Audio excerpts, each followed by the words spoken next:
Pemirsa, Kejaksaan Agung terus dalami dugaan kasus korupsi BTS Bakti Kominfo. Untuk mengetahui perkembangan kasus ini, kami sudah terhubung dengan Kapus Penkum Kejaksaan Agung I Ketut Sumedana. Selamat sore Pak Ketut. Selamat sore Mbak, gimana kabar? Baik Pak, sehat? Sehat Mbak. Alhamdulillah. Pak Ketut, Kejaksaan Agung ini sudah kerjasama sama PPATK terkait aliran dana dugaan korupsi BTS Bakti Kominfo ini. Sejauh ini apa temuan terbaru Pak? Jadi untuk kerjasama kita dengan teman-teman aparat penegak hukum yang lain ya seperti PPATK, ya ini kan baru dimulai. Jadi kami belum bisa mengungkapkan apa-apa hasilnya karena itu masih dalam proses penyidikan dan pendalaman teman-teman tim penyidik ya.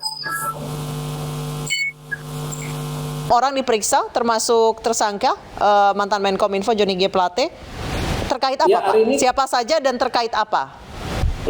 Hari ini kita melakukan pemeriksaan terhadap 6 orang ya. 5 orang dari saksi, 1 orang dari tersangka yang sudah kita tahan. Apakah Bapak JGP ini juga kita periksa dalam kapasitas beliau sebagai tersangka atau sebagai saksi, itu tentu menjadi domain daripada penyidik ya. Karena bisa aja beliau diperiksa sebagai saksi untuk perkara yang 5 yang sudah dilakukan penetapan tersangka dan ditahan. Begitu juga yang kelima ini, apakah yang 5 ini diperiksa dalam kapasitasnya sebagai saksi untuk 6 orang ya, itu nanti domainnya penyidik. Yang jelas hari ini kita melakukan pemeriksaan terhadap 6 orang. Yang 6 ini diperiksa selain tersangka Johnny G. Plate, siapa saja Pak? Boleh dibeberkan kepada kami Pak? Ada ASL, ada MFM, ada RNW, ada MT, dan ada FM. Dari pihak mana saja itu Pak, 6 orang itu? Ada dari, ya rata-rata dari ini ya, dari Kemenko, dari Bakti rata-rata ya. Semua yang kita periksa semua dari Bakti dan Kemenko. Sudah ada dari pihak swasta belum kita lakukan pemeriksaan. Baik, Pak, tadi Anda menyebutkan bahwa Kejaksaan Agung bekerja sama dengan PPATK. Sebenarnya apa yang mau dicari? Apakah memang seperti informasi yang beredar ada dugaan aliran dana ke partai politik, Pak? Dengan jumlah yang begitu besar dari proyek yang 10 triliun jadi 8 triliun kerugian negara, tentu kita akan mencari kemana saja uang-uang ini beredar seperti itu. Jadi kita tetap melibatkan pihak lain, menggandeng pihak lain dalam rangka tadi untuk memperjelas aliran dana-dana tersebut sampai kemana, pihak mana saja seperti itu. Pak Ketut, dari total proyek 28 triliun ini ya.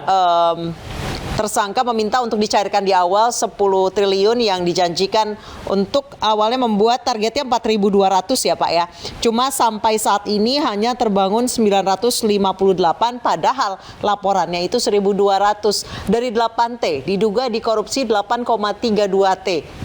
Apa saja Pak temuan dari Kejaksaan Agung? Jadi begini, 28 triliun itu dalam masa proyek untuk 5 tahun ya.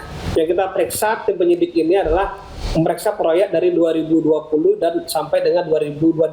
Seperti disampaikan tadi, ada beberapa adendum perpanjangan yang juga menjadi target pemeriksaan kita sesuai dengan hasil LAP BPKP. Ya. Apa saja yang ditemukan oleh teman-teman BPKP, ada 3 garis besar. Ya. Pertama, dalam hal studi kelayakan dan perencanaan yang tidak sesuai dengan semestinya. Ya. Yang kedua, terkait dengan markup pembelian barang-barang. Ya. Yang ketiga, terkait dengan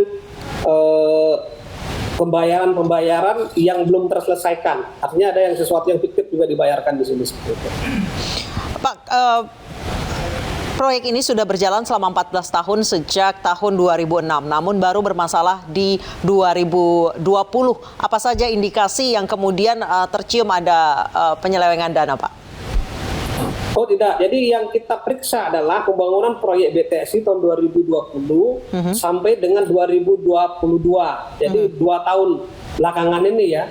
Jadi sebelumnya kami belum melakukan suatu investigasi ya.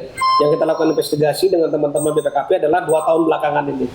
Nah, itu temuan-temuan itu berdasarkan dari laporan masyarakat. Ya, masyarakat banyak yang mengeluh, ya, terjadinya kehilangan sinyal, tidak ada akses internet yang begitu bagus ya di beberapa daerah yang terdepan, terluar ya, yang ada kawasan timur Indonesia.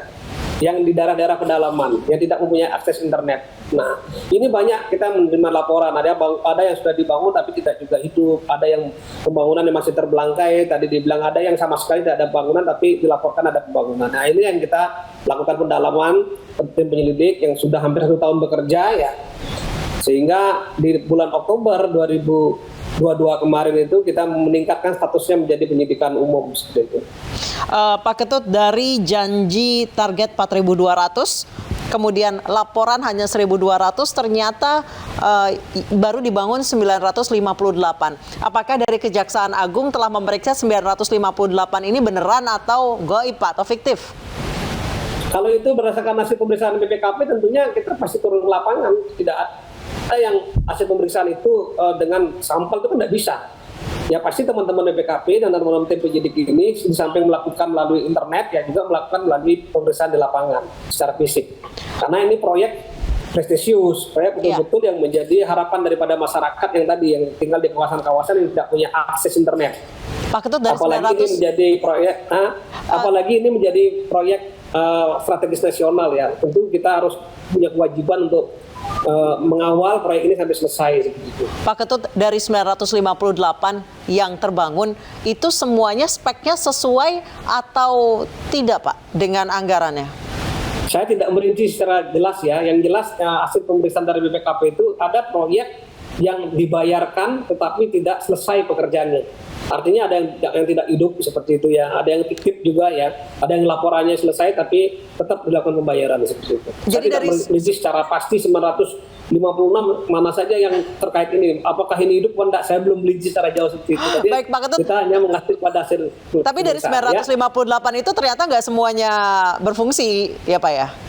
Ya, hasil teman-teman di lapangan seperti itu, tidak semuanya berfungsi. Baik, Pak Ketut, Presiden minta proyek BTS Bakti Kominfo ini tetap dilanjutkan. Bisa atau tidak, Pak, tanpa mengganggu penanganan kasus? Karena bagaimanapun ini proyek strategis nasional. Ya, harus dibedakan antara penegakan hukum ya, proses penindakan dengan tindakan-tindakan yang tadi pendampingan dan pengamanan yang dimiliki juga kewenangannya oleh kejaksaan. Jadi kejaksaan punya tanggung jawab moral karena ini proses strategis nasional ya, dan ini sangat dibutuhkan oleh masyarakat yang tinggal di kawasan terluar, ya terdepan ya, yang berhidup jadi pedalaman. Jadi ini betul-betul kita menjadi perhatian kita serius. Kejaksaan yang harus mendampingi, harus melakukan satu pengamanan sehingga proyek ini betul-betul dapat selesai dan dapat dimanfaatkan oleh masyarakat. Ini komitmen kita.